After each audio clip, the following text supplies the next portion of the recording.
Hello, critical thinkers. I am Fred Feliciano, the CEO of Critical Conversations HR. And today we have a very special guest.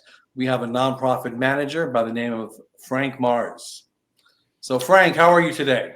Doing good. Thank you for the introductions. Thank you for the invitation. Definitely a pleasure to be here with you and share in this topic and be able to really process this and dive in. Thank you. Basically, I've been doing nonprofit work for a little over 30 years. So I've been around for many years. I tried to at one point move on from it, and then I just found myself drawn to it. Um, I started doing youth development work. I've done quite a bit of youth development work that included designing youth programs, all kinds of sports, recreation, education programs, um, advocacy programs as well, with youth as well. And then I went into the realm of the clinical world. So then I started running mental health clinics. I went to school. Actually, I ended up doing getting my master's in social work, and supervising many different staff. And one day, someone said, "Hey, why don't you?" I was not even fully decided about what masters to go for, but I was already doing it. And one of the people that I was supervising said, You're already doing social work," and it just hit me, And Mhm. I was doing the work. Uh, Again, that led to me getting into the clinical world, doing clinical social work, running mental health clinics, um, and different kind of clinical programs as well. Uh, I also went into the policy work within the nonprofit world, working with elected officials to connect them to the work that we did in the organization, to did grant writing. Oh my, that was I'm what you call a generalist as a Mhm. social worker in nonprofit. Uh, did just about a little bit of everything. Then I went into the shelter world, actually running family shelters in Brooklyn, New York. So I went from the Bronx, working to Westchester County, working to in Brooklyn, New York, running tier 2 family shelters. Um, and then went to actually I was doing this other part before, but went back to it, doing criminal justice work, Mm. working with people that have been justice involved, and also a variety of other policy programs and a variety of other programs working with individuals affected by the justice system. But that included even doing things like employment readiness. I mean, I've been as spread out in nonprofit as you can be. So I definitely have a lot of rich experience that I've been blessed to be able to gain. I also did get a degree in education one time. When that was one of the things that I also did a little bit of teaching, student teaching, and then but decided to stay in the nonprofit world. But thank you so much for that question. So it sounds like you started off in youth development, right? Yes. In terms of your nonprofit career. So is there a story behind that as to why you started in youth development versus another nonprofit program? Like why not the elderly or a different population? So maybe talk to us about what attracted you to youth development. Well, what attracted me to youth development, to be quite honest, I was involved in youth program and a youth organization. Started working there part time, and next year, I just became. Uh, when I was about to graduate, I was made an offer I couldn't resist, but I also was very good at the work, and I enjoyed it. So it was really being a young person myself involved in the Mhm. programs that impacted my life. And I really saw, even though I was getting a degree in education, uh, I saw that, and I actually was doing teaching for a little bit, student teaching for a little bit. And when I was made offers in both places, I really made the decision to stay in youth development and did it for about 12 years. Why I did that was because I really saw the difference that it made in the lives of so many young people. As many people that I grew up with, the youth organization that I was involved in was a Boys and Girls Club as well, and it really made an impact in so many lives that I said, "My," I saw the impact that I was could have made in education, but I really saw where, wow, this is a better way for me to reach young people. And that's why I really because it made a difference even in my life, Mm. so I saw that and the impact it made in my life. So that's why I decided to stay there. Yeah, it's funny because I had the opposite experience Really. in terms of youth development. Because before I did HR, I was a director of direct care for a group home facility, Hmm. and I dealt with kids in foster care, boys between the ages of about 14. And then I believe in New York City they started to age out, and they would go into an apartment program at around 19. I'm not sure what the age is now that they age out of foster care, but it was one of the most traumatic experiences as a counselor to work with kids in foster care. And for me, it's funny because at the time I was dating a girl who did HR for a law firm, and I was doing a lot of the hiring of staff, training.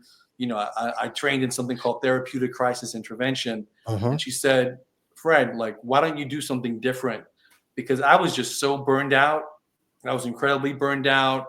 One month we had in the group home 3 fires, arson, in in 1 month, and I just got very desensitized.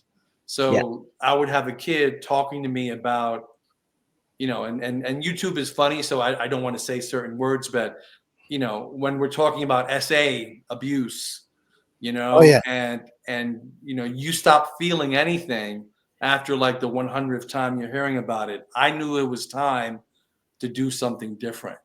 So, but the thing that I always said, Frank, is that maybe if I did youth development or I worked with youth in a different capacity, Yep. in a different setting outside of foster care, I might have still stayed in the helping profession, so to speak.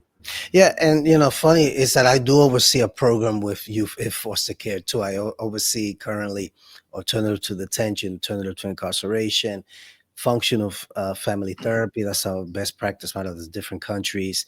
So I oversee like at least 6 programs, 7 programs at this point. One of them is staff that go into foster care facilities, and the Mm, idea with that is to reach them there, connect with them, so that they are not disconnected when they come out. Actually, just recently there was they couldn't go into one of the facilities. Some of the youth had to stay behind because there was an incident. And so you're right. And they have there's a foster care to prison pipeline. There's a lot of young okay. people that's how they end up in prison. They're already disconnected from their families. A lot going on, and that's actually one of the programs that I do oversee, which include working with funded by government, and we also get other funding as well. But it's incredible. It's one of these things that um, it's definitely stressful. But I Hmm. think being inside, like you were doing, was even worse. Actually, I also oversee a program that we go into the prison, right, the jail, right, Yep. Rikers Island in the Bronx, in Queens, New York. Hmm. And that's something. The advantage we have there with our team is that they go in a couple of days a week only. They don't go in every day. Yeah. And you see the stress that people that work in the island.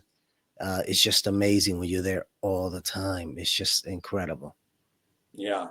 And I think for me, one thing that kind of makes it very hard to work in that setting, to work in foster care, to work in prisons and jails, is the fact that people, inmates, youth don't have that connection to people, Yeah, right? So you have a lot of kids who are disconnected from their families. They don't have any intimate relationships, and yeah, when I speak of intimate relationships, I'm not talking obviously sexual. I'm talking about just love and something yeah, mothering or fathering or uncle or brother, and to have that stripped away. Now, don't get me wrong. I do believe that there should be consequences for behavior, right? Because unless there's consequences, yeah. people don't change, right? Exactly. But there has to be a way of rehabilitating people, of rehabilitating kids, and so that we don't have that, as how you put it, that like foster care to prison pipeline. Mhm. because the stats are pretty alarming in terms of like once you have a kid in the system, recidivism is high. Very high. It's very high. It's very high. Yeah. Speaking of these kind of programs, right? And you mentioned that you supervise some of these programs now. Is there a stigma, like when you talk to people about some of this work? Like, do you have people that just look at you kind of cross-eyed, like, why are Oh you yeah, definitely. talk to me about that? Well, right away, even family sometimes when they hear it's like, whoa, they, and people that don't know the work, and they see me, they're like, wow, because some of the staff that work in these kind of with the high risk population of this, even people that are even involved in gangs, the alternative to incarceration, we work with programs that we actually hire even formerly incarcerated people, individuals, to be able to work and prevent violence in the streets. So there is a stigma, and the stigma is that everyone is going to be, that is a very dangerous and very disrespectful environment. Have I had people disrespect me, clients? Oh yes, of course. Hmm. But a lot of it, because we're not in the facility all the time. I think when you're in the facility all the time, it's an issue. When you give a when even the staff that we have that go into the facility, because we interacting with people in there, and we're trying to make a connection with them, as you Hmm. said, the lack of, so that when they come out, they get a little bit of hope that there's going to be somebody outside that's going to have follow up with them. And Yes. so the stigma is that they're all doing very heavy criminal work, even though we've got some pretty tough ones, uh, and that they probably cannot be rehabilitated. But hey, even where I currently work, we actually hire some that were in the programs before. We've sent some to training. We give them OSHA training. We'll try to connect with them, and so the stigma is that they're all heavily gang involved, and that, not knowing, we've had people that are even college students, Hmm. that just caught a charge that was put on them that was unfair, Yep. and so and that their families are all messed up. Yeah, of course, most of them are single parent homes, unfortunately. Hmm. um you know and but a lot of it, if you make a connection with them, you can definitely change lives. But you also have to have committed staff, which we're going to talk about that probably a little bit later as well. Yeah. Yeah. So it's funny you mentioned going into some of these programs, maybe only once a week. Meanwhile, it's so hard to make a connection unless you have that frequency, right? Unless you're Yeah, there a lot, and oftentimes, from experience, kids can test you, yeah, and that's just something that also us as men do. Like today, I was playing pickleball with a group of guys, and we kind of like say things to each other to kind of antagonize, and yeah. it's really done playfully, and it's Mhm. also done to kind of test to feel somebody out. And so kids, I think, in my opinion, and Frank, you correct me if I'm wrong, I think kids are kind of similar in Yeah, terms of testing someone to see if they really care, to see if they're going to be there for the long haul, and seeing how they can push you, but seeing if you're actually going to stick around. yeah, they will test you, and I think some of it is your maturity as a staff member, your emotional maturity, your emotional intelligence, and they pick up on those things. A lot of these kids, they really really do. You do have some that are very hardened, of course, Hmm. and you do get that. I found some that definitely disrespected me, and I had to avoid. And I did have to avoid, just to give them time. I had a couple of participants, because when we go to the sites, depending on the program, because I will see at least 7 programs. Some go in one day a week. Other programs, they go in 2 days, sometimes 3 days a week when we go to them. But we also, when they transition out, they do come to our sites. So we have program sites, and they come anywhere from 3 to 5 days a week. depending on if they get a job. Of course, we just check in on them in the evening, on the weekend. We'll even do home visits. We connect them to a therapeutic program that does family therapy as well. We try to touch and hit every angle as much as we can. I'm blessed to have been part of organizations that have been growing, that have been creative and adding to the work. That way, we're able to address different things, different needs of the Mm, participants in the pro. You know, a lot of organizations, unfortunately, nonprofits, they're very this they. It's good to be focused on a couple of things you do well, yeah. but you got to really look at how you can add things so that you're not having to refer out so much. Because if you do, sometimes that's when the ball gets dropped. You put people that you work with in a you become part of a system that becomes hard to access a service, you know. And then Okay. and as long as you have a connection with people, and you have consistency in staff and good staff, that can make a world of a difference, you know. Mm. Yeah. Got you. So it sounds like you're saying, as an organization, you want to try as much as possible to be a one-stop shop. You want to be able to do a little bit of everything so that you're not referring out your clients. Is that what you're Yeah. saying? Yes, and if you do refer outside, you have to really get a referral partner that is not bureaucratic, Hmm. that does not give people the runaround, that they know you, you know them. And that's one of the things I mean, part of some staff that I've been able to connect with, and that's kind of my personality too. I'm not a rigid, mechanical social worker. I try to be as down to earth as possible. People like that. They like that. You know, when you're authentic and you get people to loosen up and be authentic, clients pick up on that, and some providers want some of that. And if you get the right person in a referral location that you have a relationship with, a lot of this is relational. You know, Mm, because you know, everybody wants their clients to succeed. Of course, we cannot do everything inside in within. Some things we cannot do is out of our league, but yeah. it's relational, and you want to remove the red tape and bureaucracy in some of the services that you got to do. You know, refer outside, of Mhm. course. Yep. Mm. There was something that you mentioned about your background. You said at one point you were in social work, right? You're a clinical social worker or Yes. Yes. an MSW. Yes, I'm an MSW. I oversaw a mental health clinic, an Article 31 clinic, uh, and with that, I was able to not only manage the clinic to for there to be individual therapy, and counseling, but also was able to develop group modalities as well.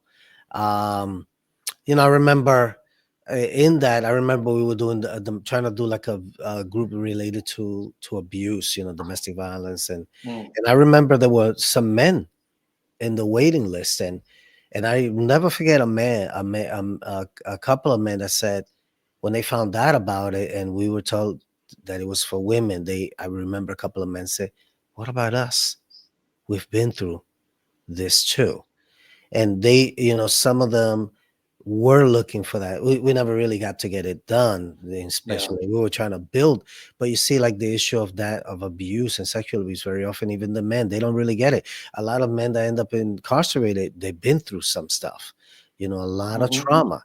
And um and you have to really look at what is the problem, what are needs, what's a needs assessment, and really try to create something to solve these things, because so many things that are out there, so much need.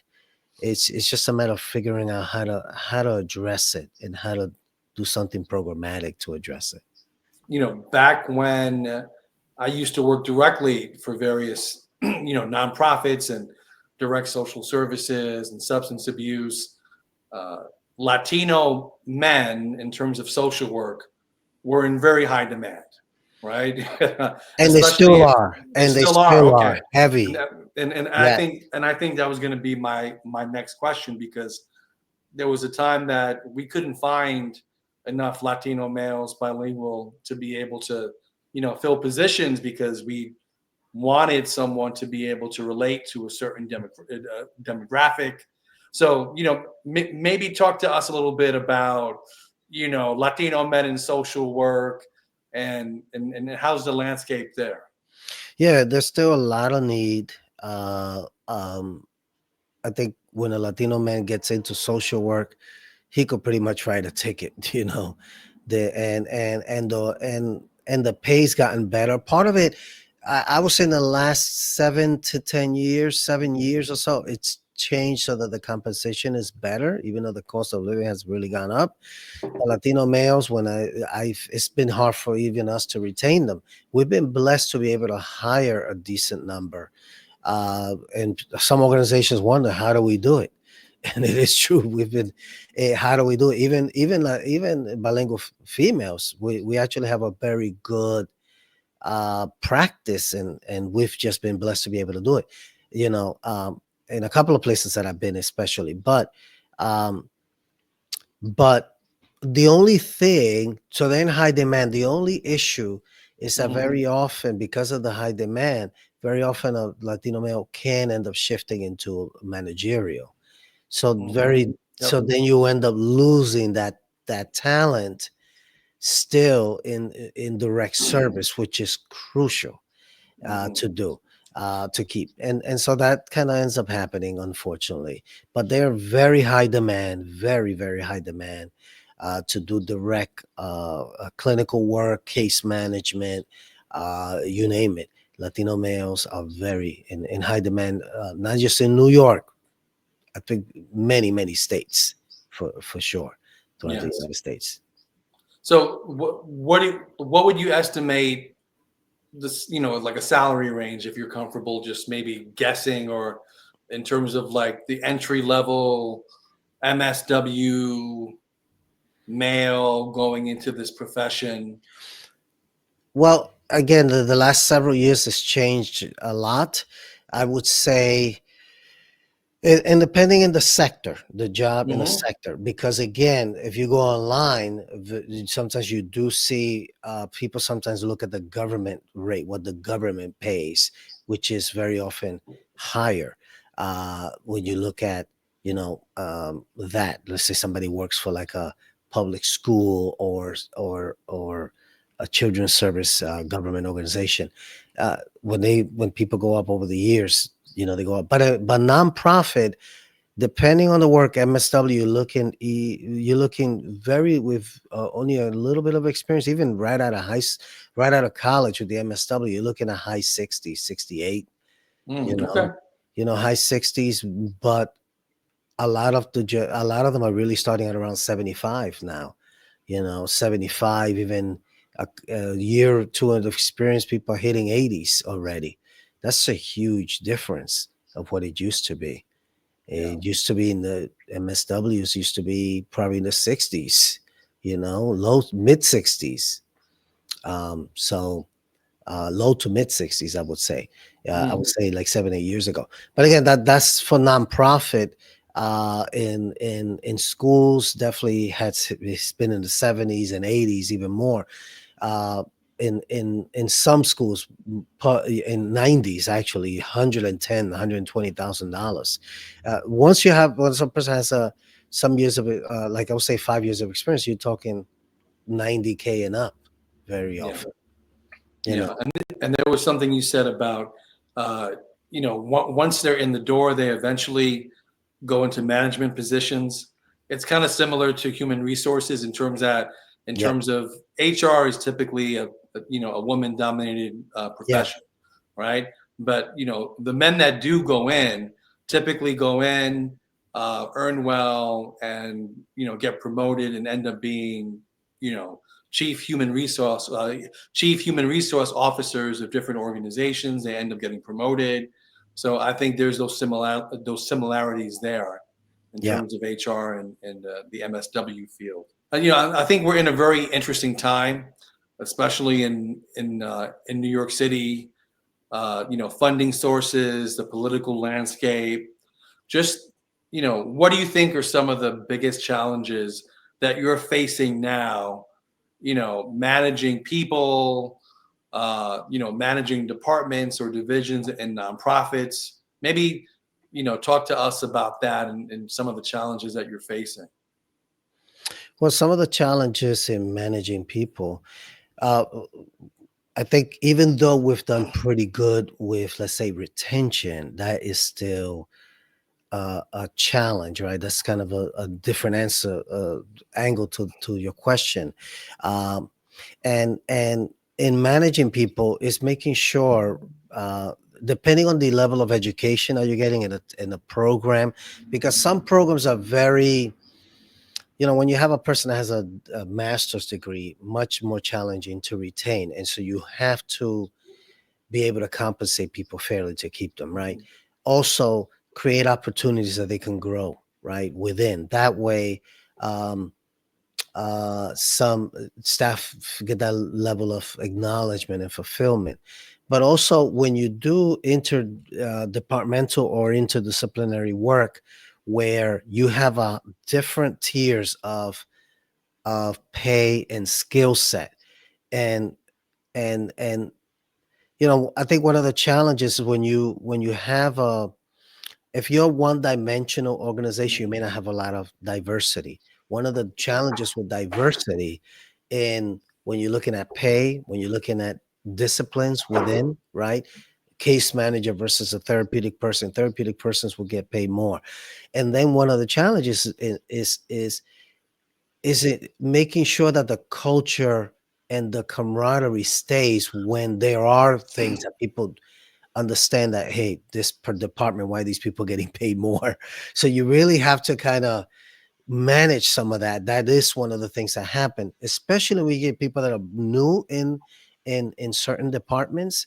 um for me, when I encountered that, right, when I was starting off and I saw what it did to me, it actually motivated me to be able to say, I need to go back to school. I need to get what these guys are in this department. They're getting paid a little bit more. Now you have a thing in society where this, I don't know, things have changed. It's just, I don't know. I don't know if it's a phenomenon in the city in New York, the Mm. competitiveness, the the demand. And sometimes people wanting promotions quicker than paying their dues over the years. So I think that's one of the things, right? The other Well, challenge is, it sounds like a sense of entitlement. People have a sense of yes, entitlement. things are very, very different. I think things have changed. Part of it because society has been there's a people are expecting uh, uh, faster promotions, faster raises. Part of it is the economy. I think the economy, things are people are paying for more. So there's a sense of people wanting more to be able to make ends meet, and I kind of get Mhm. that too. uh but it is a little bit of entitlement too, because if you know you're valuable to the clientele and you for the organization, sometimes the negotiation actually happens so quickly these days. So that's one of the parts in the managing and the negotiation, you know um so I think that's one of the challenges. The other thing is is getting people to retool and go back to school. If you, let's say, because I supervise programs from anywhere from masters to people high school, and getting people to understand, look, for you to kind of stay, we want to keep you if you have the talent, but for you Mhm. to grow and stay and make a living out of this, that's one of the challenges in nonprofit. How can you pay your bills? And if you're not getting, if you're in a department that the pay is not great, right? And keeping people around is important, because one of the challenges, if you have a lot of turnover, you rehiring people, and that turnover is a loss of talent that you're creating. It takes you so much time to develop somebody, and the Yes. turnover, we used to have a turnover issue the last couple of places I worked in, and we were able to really, we've been able to weather it nicely, because we were able to find ways to organize the grants in a way to pay, maybe hire less and pay people more just to retain, and that has helped. So that's one of the things, one of the challenges, really retention, paying people better, training them, keeping them so that they're able to stay within the organization as much as possible. And also another big challenge when you're in small organizations, you got to look at your 401k, 403b. Hmm. You, as an organization, you got to really look at those things. Um, I've been in organizations that were not great at that, and over time, yes, I only worked in 3 or 4 organizations. I mean, 4 organizations only. And let's say the organization that I'm in now, we didn't even have a 403b initially when we started. Very small. It's more Wow. than quadrupled in size. The organization is growing a lot. 403b plan there, raises, flexibility built in. You also want to try to do a little bit of flexibility so that people are able to um, have a decent quality of life, because it could really burn you out if you do not provide that flexibility in this kind of work. And some positions like the one that you had, let's say in residentials, that's tough. The flexibility is very difficult in some of those roles. But I think for us, let's say where I'm at, that's a bit of a challenge because of different cultural shift. I worked in a different organization. Flexibility was phenomenal. It was really tough to get burned out people because the Mm. flexibility Yeah. was amazing.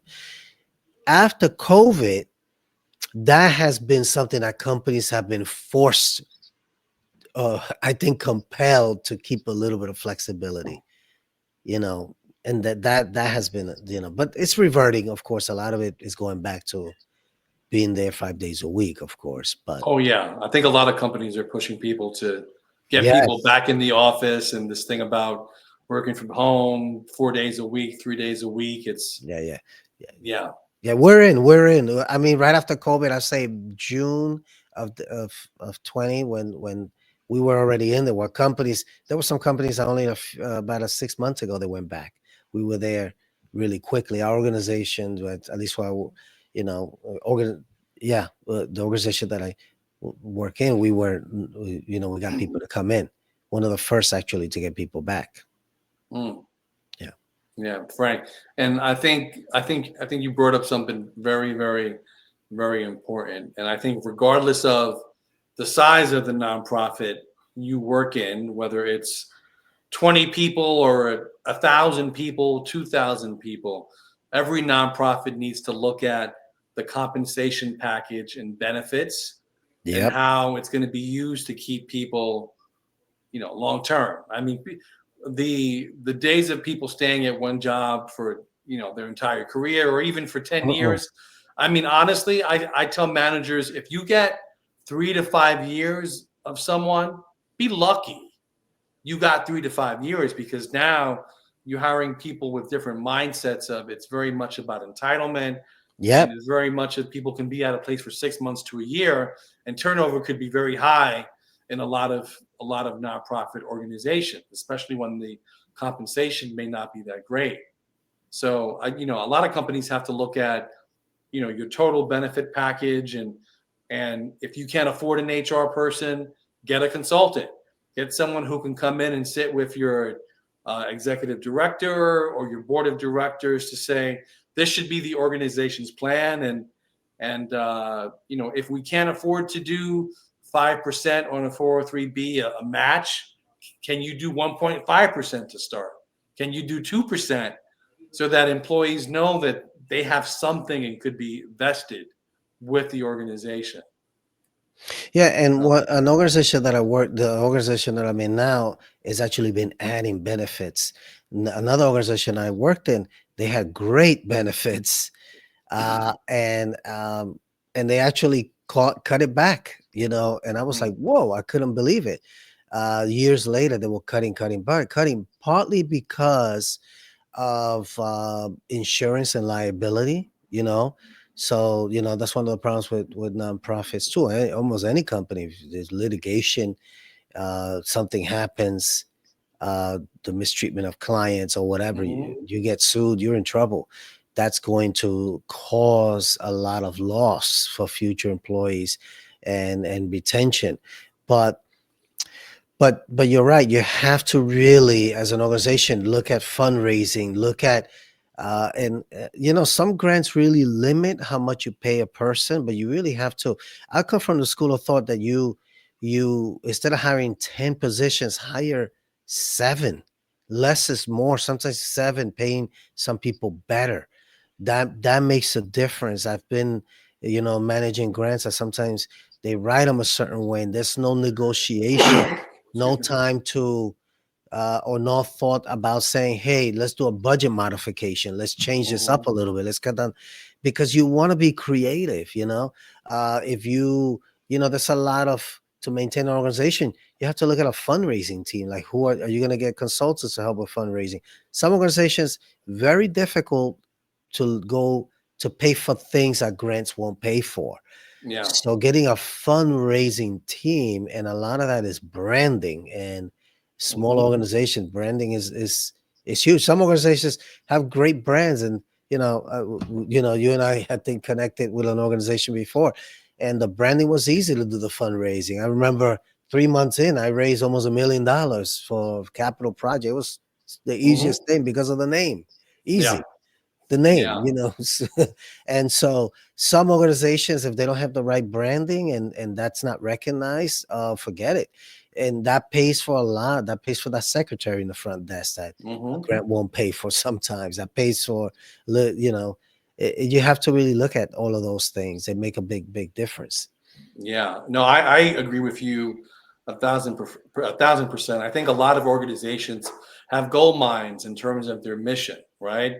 They have a great mission, or let's say they have a very favorable quote unquote population that people love. Like if you're a nonprofit and you work with children, you work with young kids, or there are, like, for example, I used to work in an organization that had a pre-K program.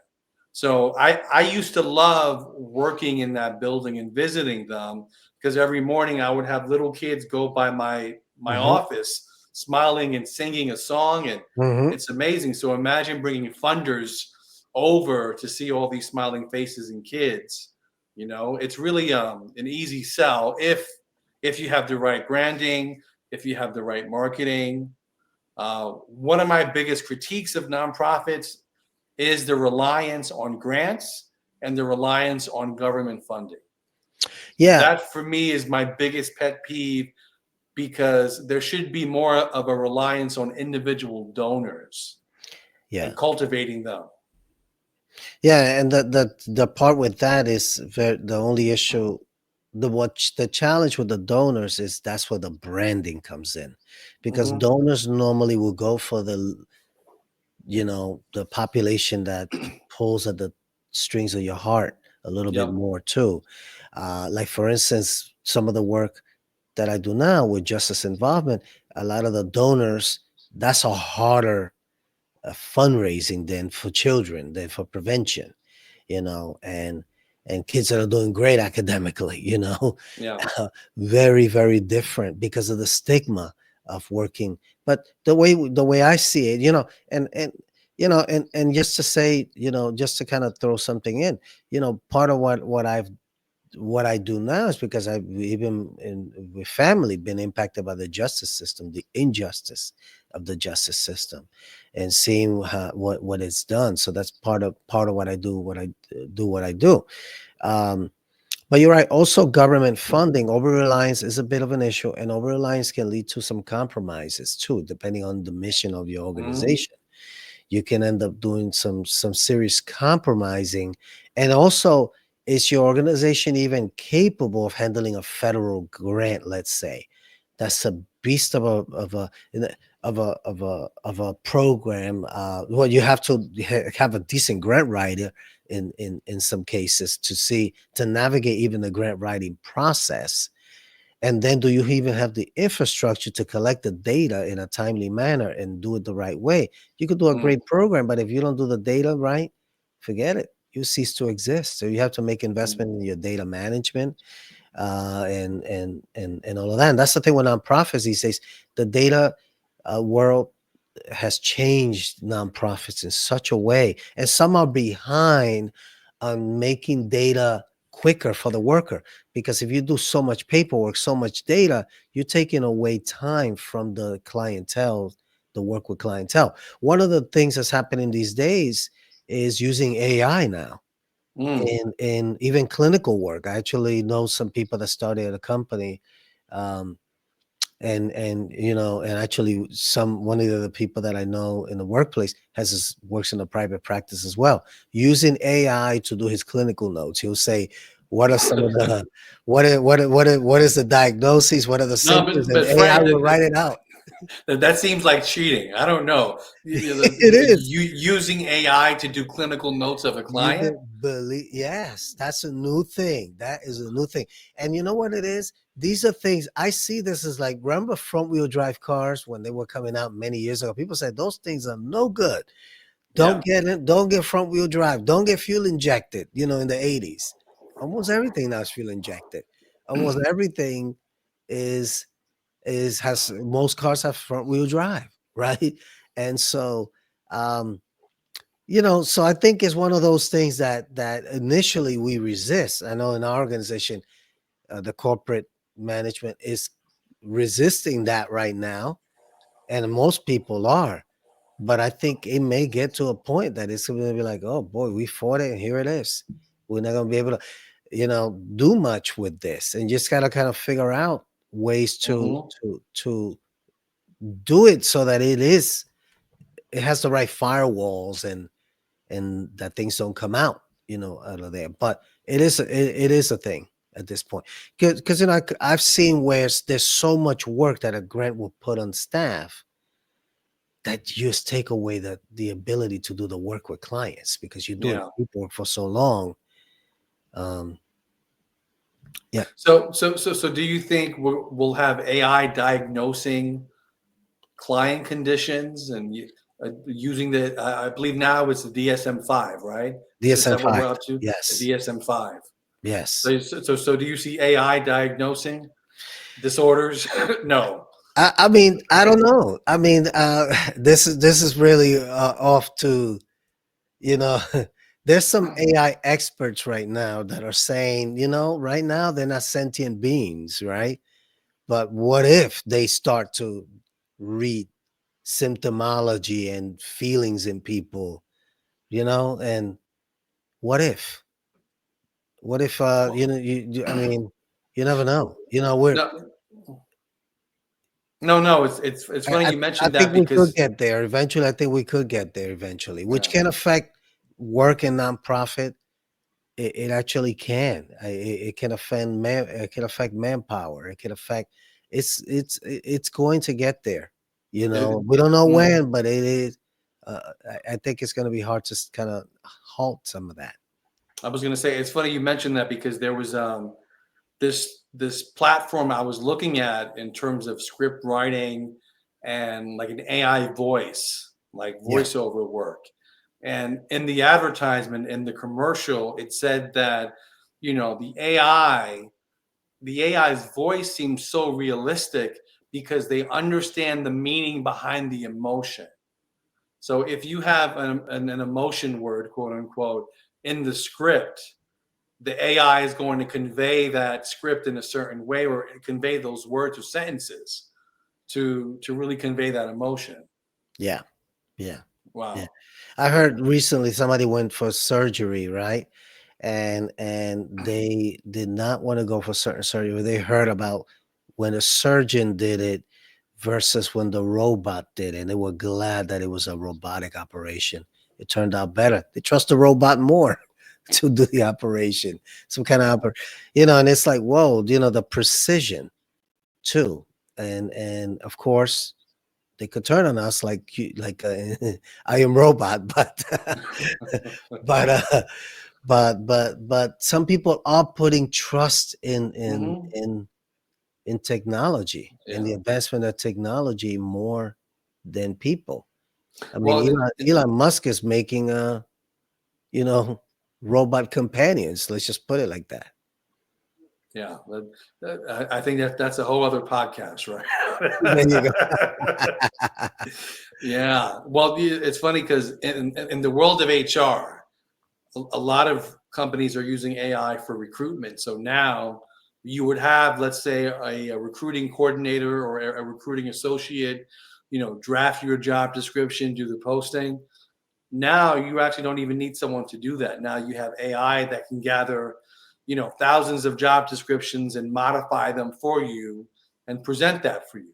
Yep. So a lot of companies are using AI for Hmm. basic job descriptions to weed people out, maybe not necessarily to make decisions, but that's not that far away that you'll have AI making decisions on candidates, or at least presenting maybe, out of 300 people, maybe like the top 10 or the top 5 for Hmm. consideration. But it's scary. And I think what happens is people don't get with the times, and they don't see the writing on the wall, and they don't shift, and they don't pivot from what they're currently doing.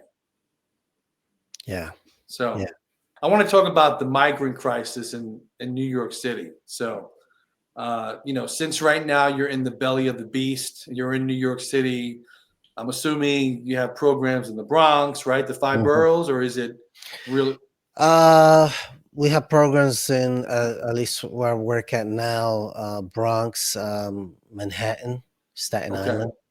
Yeah, And actually all five boroughs, but the offices in those three boroughs. mhm, Multiple offices in the Bronx. yeah. Yeah.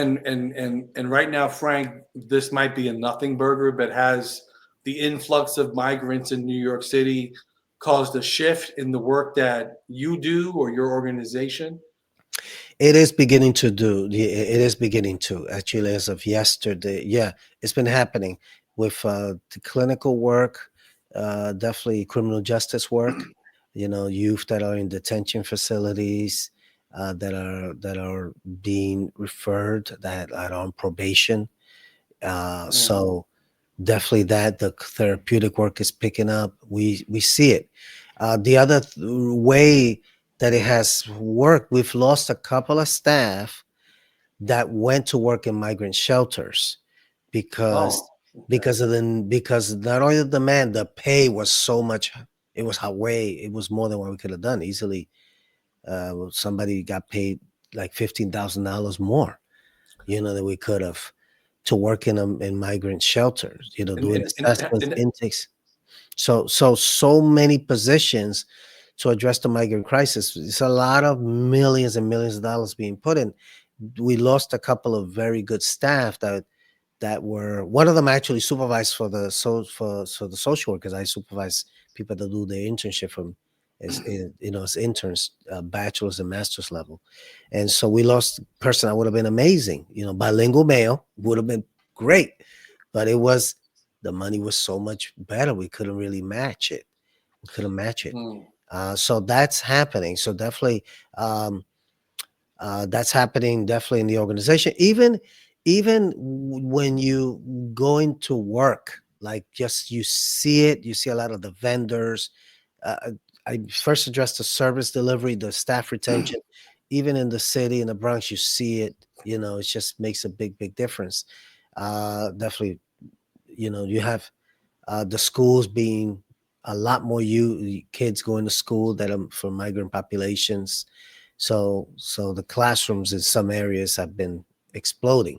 Actually, my wife works in a school that every week there's more kids that are migrants being registered every wow. week, and to the point that we're like, whoa. So it's mostly a bilingual school, Hmm. and it has exploded in growth because of the migrant crisis, and that's a public school. Mm, Yeah. And this one is, we live in Yonkers, Westchester County, and I work in the Bronx. And of course in the Bronx too, I know other people that are teachers, and how that has affected. Of course, the shelter system is a biggie. All of that has been, you know, a real issue. yeah. I heard Eric Adams was going to be shutting down a lot of the migrant shelters. Yes, yes, and that and I I remember a couple of years ago when there was the whole situation with Trump. He said, "Oh, just send them here," and I was like, "Oh, why is he saying that?" And boy, the governor out there in Texas said, "You want them, we'll bust them to you. You take." And and now it's created such a crisis. It became a political issue Yeah. because of course no one is against I'm an immigrant myself. I was born out of the country, Yeah. and I've known people that have come undocumented, but the volume is so heavy. The volume, and other countries in Europe are experiencing it too, from other nations, from other Middle Eastern and African nations. So they're having a very similar dynamic. But the other part of the world, our world, right, our earth here, and so Eric Adams, yeah, and you know what that is doing, uh, that right there has affected nonprofits because the over tapping of the expenses, Mm. right, to address schooling, the migrant crisis, it is affecting government funding for nonprofits. That's happening. This is we began to feel it like 6 months ago, and Mm. this coming year a lot of nonprofits in New York are very concerned. We already see that this program's being cut, the slash the funding. Even actually my organization, some people are beginning to be asked to start looking because of Wow. cuts. And a lot of that is because of the not only the inflation, but it's also the cost to the city. This is happening in many, many places. So that is definitely affecting nonprofit jobs and retention and service delivery because, I know of at least 4 programs in your organization that are being threatened at this point. Mm. That's only my organization. Imagine all the other ones. I know a couple that organizations that were shut down completely already, Wow. shut down completely. So um, that is happening. So the budget committee for the mayor, they're looking and they're looking at critically assessing programs and being overly critical. But the goal is to just cut, which is going to affect jobs, which is going to affect service delivery, Mm. which will affect eventually things that we're trying to prevent, like incarceration and many other things. Mm. Are you seeing a gang migrant crisis Oh, in definitely, New? definitely, definitely. We even service people that made it to the news, that Wow. migrants that made it to the news that had issues that we saw in the news. Are like, oh, this person was one of those involved in that incident. Yes, we do. We know firsthand, Wow. firsthand. Yeah, yeah, because there are a lot of people out there who want to say that this is not happening. Oh That no, that there isn't a gang crisis in New York it's a City. serious gang crisis, and not only that, it's also not only the gang issue with young people that have been in gangs, that the level of violence and trauma that they've had have been actually worse than the trauma than our own here have had. Mm. People don't understand that when you come from nations where the gangs ran everything and you had to flee, otherwise they'll assassinate you, you know towns that were taken over by gangs, MS-13 in different country. If you look at what's happening, like for instance in El Salvador, they have an issue that it's one of the most improved countries right now Hmm. because their president Bukele, Martin Bukele is his name. United Nations and other places saying he's being too difficult, but you got gangsters being, because you're talking about violent gangs. You're talking about, and you have some Salvadorians are moving back, people that ran, that working Yeah. people. It's the opposite. So you have people going back to their country because the country has become safer again. But he's had the president of El Salvador has really done a phenomenal job. It's not new. It's happened before. It happened in Singapore. That was a country, it's a great nation, Singapore.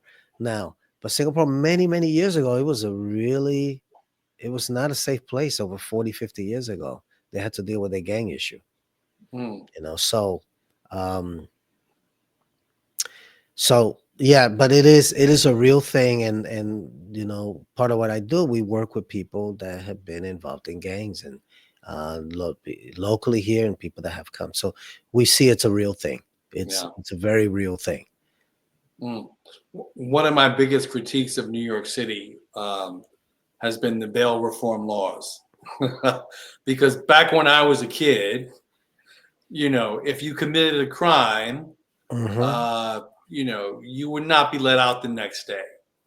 And I've had a Yeah, lot of a lot of friends who had that experience who thought, I mean, back when I was a teenager, it was the Rudy Giuliani era, and that was the yeah, time that New York City started to be cleaned up. yeah, Now you hear circumstances of people punching out ladies on the street yeah. and who get out the next day. They have zero bail. Yeah, yeah. Well, we work. We part of our work. We do have. I oversee court advocates, case Yeah. managers. That's our job to get people out and help them to be successful.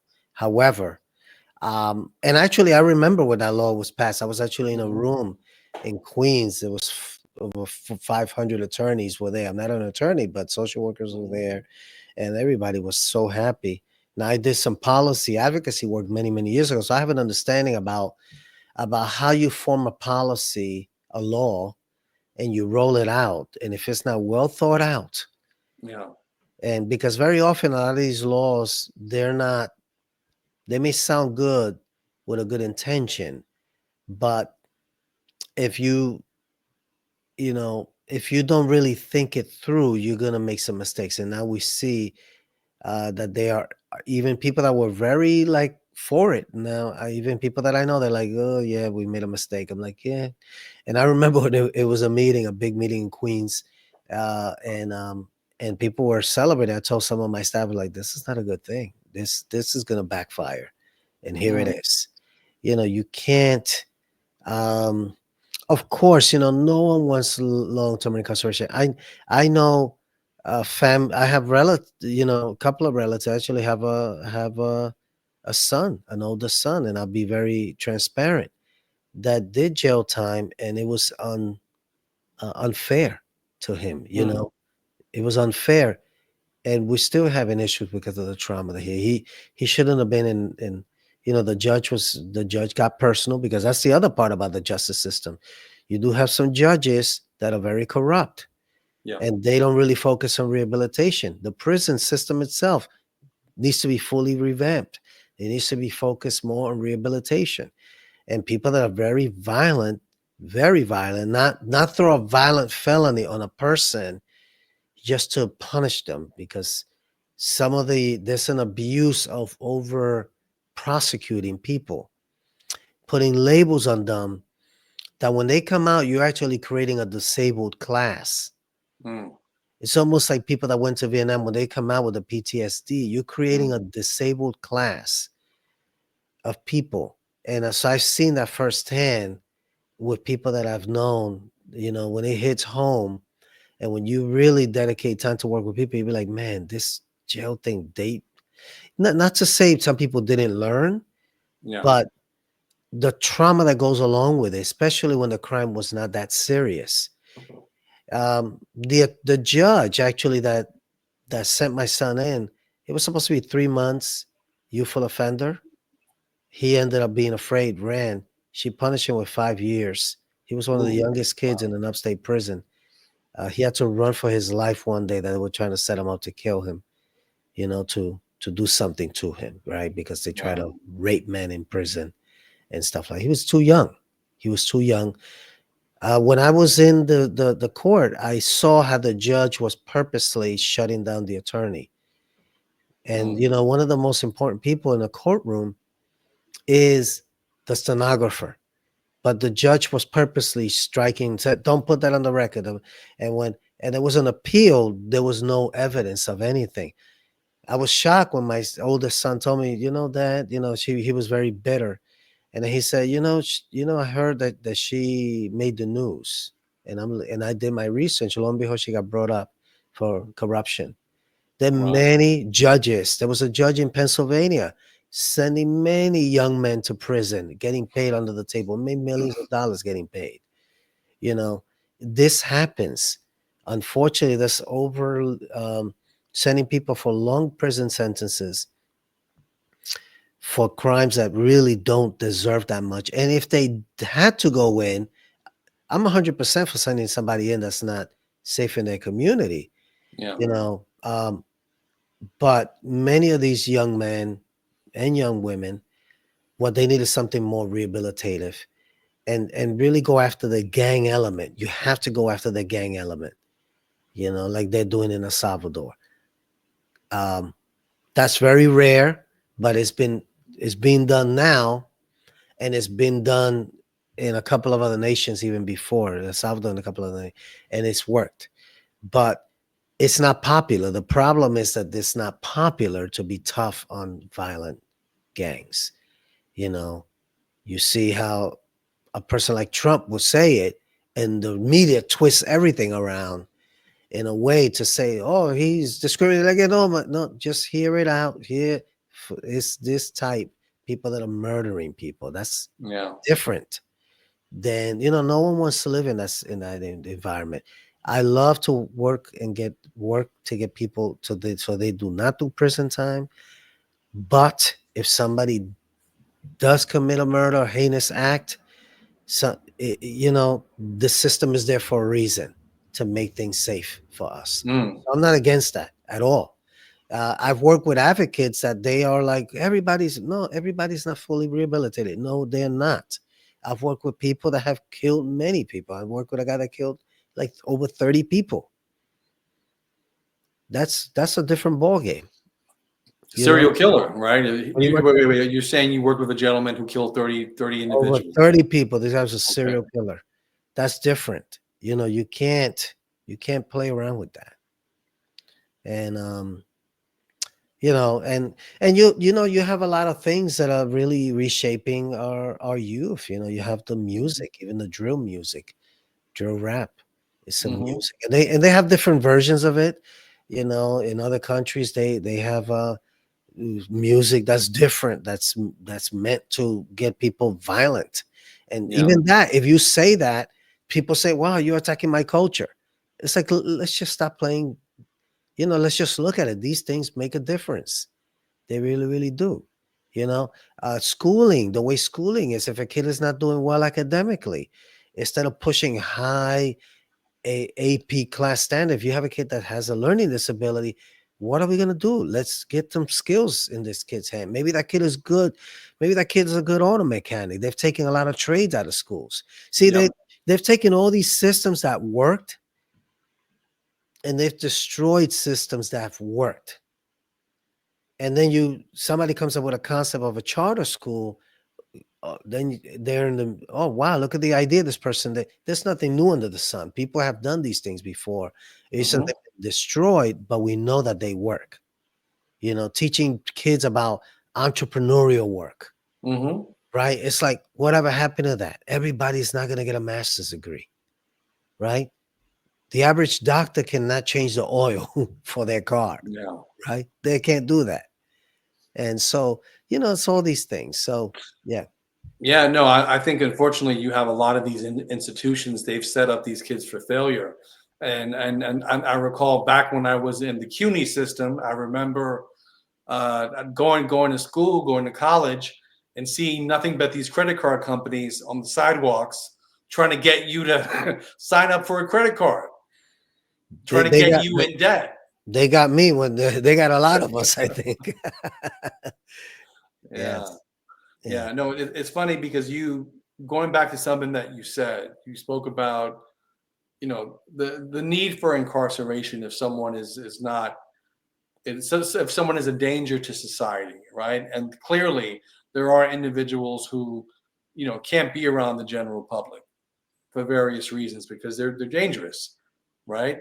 So, I think about the job of government is to really restrain Yep. evil and protect its citizens, but we see a lot of the opposite happening now in our society with sort of allowing evil to run rampant, Yeah. you Yeah. know. Yeah. It's like, you got, for instance, like you mentioned Giuliani, and in the 80s, it was the whole Reagan era too, the whole war on drugs. But you look at not only the hard drugs, then you have different types of drugs now. One of the biggest issues is synthetic drugs now that are really, which were caught on. A lot of these synthetic drugs have caught on in the prison system. So people Mm, come out of the prison system as addicts because of the stress of jail, prison. You know, I've seen videos even on YouTube of people that were getting high in jail, because they give inmates tablets, and some people sneak in phones. And I was yeah. like, oh my God, that's how. And I've heard it from people too that have been incarcerated, all the access and how they come out. They've come out addicted to drugs. So you see, we're creating not only a class that in there they become addicts, They are, when they're coming out, they're disabled Mm, as well. mhm. They don't have the resources. The housing is not solved. There was a guy in California that came up with these shelters outside instead of people living on the sidewalk with the shopping carts. The guy came up with these little, like little tiny houses on wheels. And in California, the government went after him and they took all the houses that he made, confiscated, destroyed them. Of course, it's free. It was put on the sidewalk, but it was cleaner than people had a place to sleep rather than. And you see these solutions that are government sometimes perpetuates it, Yeah. makes it worse. Shelters, you know how many people that have been incarcerated, men in particular, would rather sleep in the street because the shelters are so dangerous for men. Yeah. Dangerous. So many problems that have been created by government, common sense issues, and no one. And you have all these educated politicians with all these degrees, and they can sit down and say, this is a problem, how we're going to solve it, you know which I have a theory about that. I think one of the issues with solving issues is because there are too many attorneys Okay. So in government. okay. So So so you blame the lawyers. you know why? Let me say this. Lawyers are good at reading laws, but lawyers are trained to win. So if you have the two sides, the Democrat versus the Republicans, they're not trained to collaborate very often. Mm, See, social workers are trained to collaborate. Teachers are trained to collaborate. So there has to be something in the training of attorneys and lawyers to say, look, we need, not to say that there's not some, but there has to be a better training. If you're going to have a lot of lawyers in politics, that there is a different way of working in politics. It's not about going against the other party. There's a lot of time that is wasted about which party's in control, you know, and I think that's almost innate in the profession. mm, You understand what I mean? Is make a new law instead of looking at, does this law make sense? It's not about just making something that looks good on paper, it's tight on paper. How does this make sense to be rolled out in the mm, community? That way, how is it really going to solve a social issue and not create an unintended consequence? Because very often a lot of these things are creating unintended consequences. So Frank, we've been on for about an hour, so I want to. I don't want to take up too much of your time, but I do want to ask you maybe one or two more questions before we go. For the young person out there considering a career in the nonprofit world, one, do you recommend it? If so, why? If no, why? Oh man, what a question. Woo! Let me just say that my sons, I try to convince my youngest sons, and they see the hours that I put in, and they were like, "No, I don't want to do that." Part of it is me. I've been very committed, and they see that I've always been very committed in working. I think it depends what you do. I think there's two things about it. Yes, if it's a young man, I would suggest, if you could do a social work focus. These days it's become very valuable. especially if you're bilingual. You're male, black male, Latino male, Asian male. There's a good market for people that are social workers. Other people go into like mental health counseling instead. They're better trained on Mhm. the clinical in general. But yes, I think there is a lot to be done, for young men to go into the nonprofit world. And sometimes you want to combine, if you to move up and be able to make even more, if you could combine it with an MBA, so some sort of business degree as well, that does help, because nonprofit world has changed over the last 20 some odd years. It used to be a lot more the social workers running the places. Now you do have a lot more of the MBAs that are being brought into the corporate, Mm. and they're getting paid better, which I saw when it was changing the movement. I've been in doing over 30 years, and I didn't like it. I was like, wait a minute. And and it did change. I saw when it was really, really changing over time. It's led to definitely more pay, but it's also led to less social workers in the managerial, unless you combine it with a business part. Now Mm. you could still move up in it, but that's an assumption that a social worker maybe is not as good at looking at the budgets, but that's not true. Depending, a lot of that is being given the opportunity to learn how to do it. Like I know people that took a grant writing class and they never wrote a grant. A Mm. lot of that is really getting in. If you are in a nonprofit, finding a mentor, someone that can expose you to the real life experiences. That's why I've been super blessed in my career.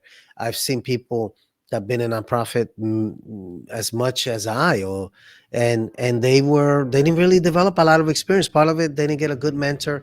They probably were in organizations that just hired them from one thing. They did not give them the flexibility to explore. I think a lot of it is you got to make sure you find the right culture in the right nonprofit. That's Mm. the key. Right culture, right nonprofit. Yes. All nonprofits are not the same, you Mm. know. Some are, some are better than others, like everything else. But Okay. but the thing with nonprofits in general, they make a huge difference in really shaping the community. So if you want to make a difference in a community, nonprofit work is one of the places to make a Mm. difference. Yeah. Mm. And on that note, Frank, thank you for making a difference tonight in our conversation. I really appreciate it. Thank you for your time. And I will include your information where people can find you if they want to reach out to you, if they want to see your content. The information will be below. Thank you so All much. right, Frank, have a good night.